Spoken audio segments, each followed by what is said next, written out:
रही थी। मैंने मेरी माँ को वचन दिया कि माँ तुम डरो मत, जिसने मेरे भाई को मारा है मैं उसे मार के बदला लूंगा। मैं मेरे भाई से बदला लेने के लिए इस प्रकार का भजन साधन कर रहा हूं। आप ब्रह्मा हो ना, आपके द्वारा संसार बना है, चराचर प्राणी बने। ब्रह्मा जी बोलते हैं हाँ मेरे द्वारा। अब मैं कहता हूं कि आपके द्वारा बनी इस पृथ्वी लोक के ऊपर कोई भी मुझे मारने वाला नहीं हो, मैं किसी के द्वारा नहीं मरूं। ब्रह्मा जी बोलते हैं कि देखो तुम खड़े हो ना, इस भूमंडल का नाम मृत्यु लोक है, यहाँ आने वाले को मरना पड़ता है। हमारे संतों ने भी लिखा है, ओ जन्म लियो रे वाने मरणो पड़सी, मोत नगारा सिर कूटे रे। जन्म लियो रे वाने मरणो पड़सी, मोत नगारो सिर कूटे रे। जन्म लियो रे वाने मरणो पड़सी।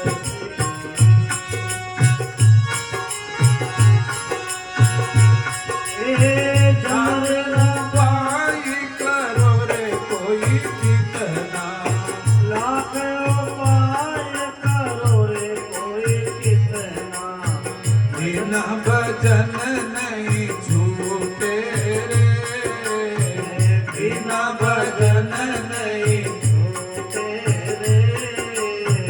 जन्म लियो रे वाने मरणो पड़सी, मोत नगारा सिर कूटे रे। जन्म लियो रे वाने मरणो पड़सी रे।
चतुराया में धूड़ पड़ेगी, हरि चतुराया में धूड़ पड़ेगी, तारा कर में काटा फूटे रे, तारा कर में काटा फूटे रे, करमारो हीर कीचड़ में कलियो, करमारो हीर कीचड़ में कलियो, बिना भजन नहीं छूटे रे, मिले और जाने मरणों पड़सी, मौत ना करो सिर टूटे रे, जन्म ली और जाने मरणों पड़सी।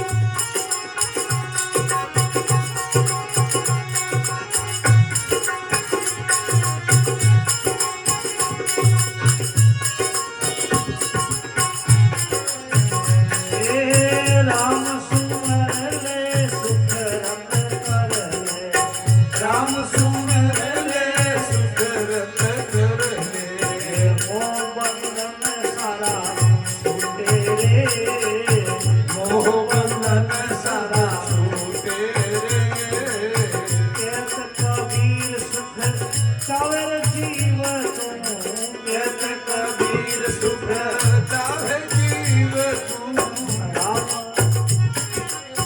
राम नाम धन छूटे रे, बड़ा राम नाम धन लूटे रे, जन्म ली और जाने मरणों पड़सी, मोटरी ना नारो सिर टूटे रे, लाख उपाय करो रे भजन बिना रे नहीं छूटे रे, जन्म ली और जाने मरणों पड़सी।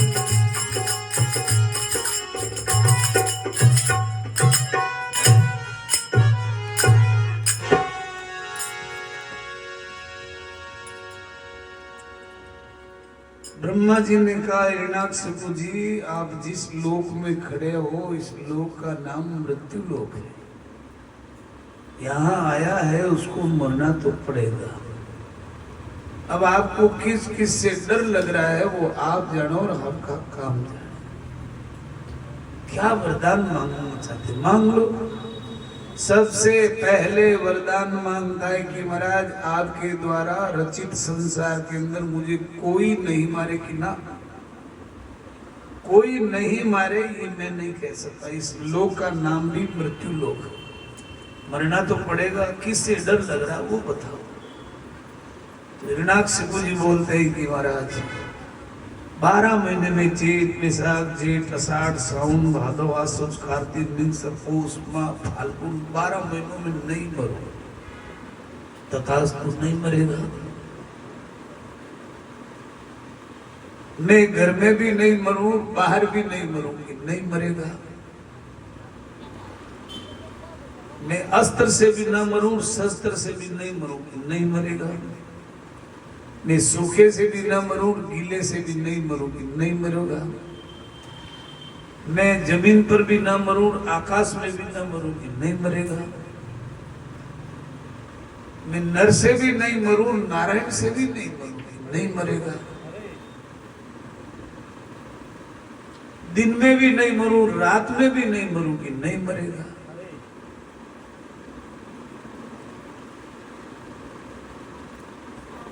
इतने वरदान मांगे नहीं मरेगा, नहीं मरेगा, नहीं मरेगा। तो अपने आप में इतना राजी हो गया कि अब मैं किसी से नहीं मरूंगा। अब किसी से नहीं मरूंगा तो उसने बड़ा पाप करना चालू किया। मंदिरों के दरवाजे बंद करवा दिए, मंदिरों की ध्वजा को हटा दिया, ब्राह्मणों को तिलक लगाने नहीं देता, चोटी रखने नहीं देता, आमने सामने मिलते तो कोई राम राम कर नहीं सकता, जय माता जी जय ठाकुर जी ना।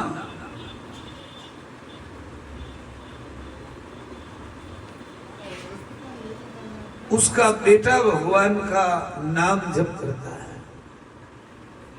जब वो घर गया तो प्रहलाद जी उसको प्रणाम करने के लिए आए, छोटे बेटे थे।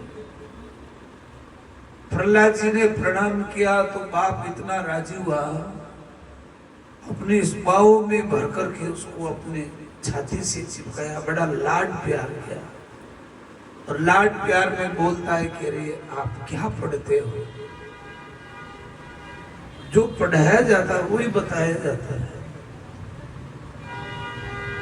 प्रहलाद के पिता ने कहा कि ना ना, अब आपको असुरों की पढ़ाई पढ़नी है। जैसे हम इंग्लिश मीडियम सुनते हैं, हिंदी मीडियम सुनते हैं, संस्कृत मीडियम सुनते हैं, उर्दू मीडियम सुनते हैं, ऐसे ही सज्जनों असुर लोग असुरों की पढ़ाई कराते हैं। आज के अखबार में, आज के टेलीविजन के समाचारों में, आज के मोबाइल में आपने सुना होगा, पढ़ा होगा, हमारे देश के अंदर रह करके इस प्रकार की पढ़ाई, जिस पढ़ाई के अंदर विदेशी लोगों से जोड़ना सिखाया जाता है। देशद्रोही का जो मुकदमा होता है ना, हमारे जोधपुर में पकड़े गए, पीपाड़ में पकड़े गए 5 आदमी पकड़े गए। हम सोचते हैं कि आतंकवादी कैसे आते हैं, उन आतंकवादियों को कैसे मालूम पड़ता है? भीतर से हमारे घरों में से ही सुराग पहुंच जाता है। प्रहलाद के पिताजी ने प्रहलाद को पढ़ाने के लिए, आसुरी विद्या सिखाने के लिए 2 मास्टर रखे और उनको स्पेशल कहा गया कि आप मेरे बेटे को आसुरी विद्या सिखाओ। पढ़ाते हैं उनको आसुरी विद्या, लेकिन प्रहलाद ने अपनी मां के पेट में रहते रहते भगवान भक्ति का ज्ञान कर लिया। तो प्रहलाद जी जहां पढ़ने के लिए जाते, वहां भगवान की भक्ति के द्वारा ही अपने जीवन को आनंदित बनाते। एक दिन प्रहलाद के पिताजी ने प्रहलाद जी को गोद में बिठाया। प्रहलाद गायो असुर दुआयो, बहु रिसायो मारिए। प्रहलाद गायो, प्रहलाद जी ने गाया। क्या गाया? भगवान की कीर्ति को गाया। पूछा बेटा आपने क्या सीखा? तो प्रहलाद जी बोलते, श्रवणम कीर्तनम विष्णु, स्मरणम पाद सेवनम, अर्चनम वंदनम दास्यम, सख्यात्म निवेदनम। हे पिताजी, भगवान की 9 भक्ति सीखी है। श्रवण करना, कीर्तन करना, स्मरण करना, चरणों की सेवा करना, अर्चन करना, वंदन करना, दास्य बनना, सख्या भाव रखना, निवेदन करना, ये भगवान को राजी करने के मार्ग है। 9 भक्ति श्रवणम कीर्तनम विष्णु, स्मरणम पाद सेवनम, अर्चनम वंदनम दास्यम, सख्य आत्म निवेदनम। कौन कौन हुए? श्रवण भक्ति किसने की? परीक्षित ने श्रवण किया और परीक्षित ने गाया नहीं। परीक्षित भगवान की कथा को सुन रहे हैं। कीर्तन किसने किया? श्रवणम कीर्तनम। कीर्तन किसने किया? कि सुखदेव जी महाराज ने। क्या कीर्तन किया? श्री कृष्ण गोविंद हरे मुरारी, हे नाथ नारायण वासुदेवा। श्री कृष्ण गोविंद हरे मुरारी, हे नाथ नारायण वासुदेवा। हे नाथ नारायण वासुदेवा, हे नाथ नारायण वासुदेवा, हे नाथ नारायण वासुदेवा, हे नाथ नारायण वासुदेवा, हे नाथ नारायण वासुदेवा। ये सुखदेव जी की भक्ति है। यही भक्ति हमारे नारद जी की है। नारद जी भी कीर्तन में रहते हैं। नारद जी भी कीर्तन में रहते हैं। स्मरण भक्ति किसकी है कि प्रहलाद जी की भक्ति स्मरण क्यों है कि प्रहलाद के पिता जोर जोर से भगवान का नाम नहीं लेने देते, वो भगवान की स्मरणता में रहते, मन मन में याद कर लेते। स्मरण कैसे होता है? जैसे पत्नी अपने पति का नाम रटती नहीं है। कोई पूछे तुम्हारे पति का क्या नाम है, तुम बोलती अमुक नाम है। तो आपको याद कैसे? याद क्या, वो मेरे है ना, याद करने की जरूरत नहीं, स्मरण करना। तो हमारे प्रहलाद जी महाराज ने स्मरण भक्ति की, ध्रुव जी महाराज ने स्मरण भक्ति की। चरणों के सेवक कौन बने? लक्ष्मी जी भगवान के चरणों की सेविका है लक्ष्मी जी, और केवट भगवान के चरण सेवक है। मीराबाई जी ने एक पद लिखा, थारी चाकरी में चूक को नहीं राखो, नौकर माने रखो। ये भी चरण सेवा है। केवट है, लक्ष्मी जी है, ये चरणों के सेवक है। अर्चन करने वाला कौन था? कल कथा सुनी है पृथु राजा की। पृथु राजा की भक्ति अर्चन भक्ति है, कुब्जा की भक्ति अर्चन भक्ति है। वंदन कौन करने वाले, नमस्कार करने वाले कौन? कि अक्रूर जी थे। ये मंत्री किसके थे? कंस के। और भक्त किसके हैं? भगवान के। मंत्री है अक्रूर के, अक्रूर जी मंत्री है कंस के, और भक्त है भगवान के। तो भक्त भगवान के है ना। अक्रूर जी महाराज केवल भगवान को वंदन करते हैं। ऐसा कौन भक्त है जो भगवान का दास बन के रहता? कि हनुमान जी। हनुमान जी दास भक्त है। भगवान का कोई सखा भक्त है क्या? सख्य भाव से भगवान का भजन। कि अर्जुन, अर्जुन भगवान का सख्य भाव है। आत्मनिवेदनम, आत्मनिवेदन करने वाले कौन भक्त हुए? कि बलि जी हुए और जटायु हुए। उन्होंने आत्मनिवेदन किया। बलि ने कहा कि मैं तो मर रहा हूं, मैंने आपका तो कोई दोष किया नहीं है, मेरा भाव तो सुग्रीव के साथ वैर था, आप मार रहे हो, मैं मर रहा हूं, मैं एक निवेदन कर रहा हूं कि आप मेरे इस बेटे को अपनी गोद में रख लेना। ये हमारे बलि राजा का। जटायु ने भगवान के लिए, सीता जी से बचाने के लिए रावण के द्वारा पंख काट दिए। वो फड़फड़ाता हुआ, कर्राता हुआ, लहू लहान अवस्था में पड़ा है। राम जी आ जाए तो मैं निवेदन कर दूं कि दुष्ट रावण लेके गया, ये निवेदन कर दूं, बता दो। राम जी आए, जटायु को गोद में लिया, टूटते टूटते शब्दों में भगवान से निवेदन किया और जटायु जी मर गए। ये प्रहलाद जी बोलते हैं कि पिताजी ये भगवान के ऐसे ऐसे भक्त है। श्रवणम कीर्तनम विष्णु स्मरण पाद सेवनम अर्चनम वंदनम दास्यम सख्य आत्म निवेदनम। भगवान के साथ जैसा संबंध बना करके भगवान को अपना बनाओगे, ऐसे ही भगवान हमारे बन जाएंगे। प्रहलाद गायो असुर दोहायो बहुरिसायो मारिए। प्रहलाद जी ने जैसे ही भगवान की महिमा गाई, पिताजी को बड़ा क्रोध आया। अब क्रोध में क्या कर रहे हैं?